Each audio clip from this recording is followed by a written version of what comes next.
যে ছেলেটা ভোরের আলো ফোটানোর আগে রাস্তায় নামে, তার কাছে ঘুম নয়, পেট ভরানোর চিন্তা বড়। সে জানে একদিন আয়না হলে তার ঘরের হাড়িতে পানি ফুটবে না।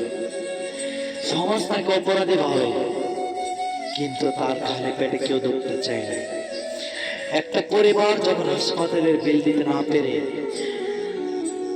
নিজের সন্তানকে বাঁচানোর সে ধার করে, তখন সমাজ তাদেরকে চোখে করুণার ইচ্ছে তাদের ব্যর্থতাকেই বড় করে তোলে। যারা নিজেদের উক্তির গল্প বলে, তারা আসলে অন্যের কষ্টের উপর দাঁড়িয়ে নিজের সুখ বানায়। তারা বলে পরিশ্রম করো, সফলতা আসবেই। কিন্তু এই সমাজকে পরিশ্রমের সঠিক মূল্য দেই না, বরং যার ঘাম জড়ায় তাদের মুখে হাসি কেড়ে নেই। এই সমাজ শাসন করেছে মানুষগুলো যাদের কাছে টাকার চেয়ে জীবনের কোনো দাম নেই।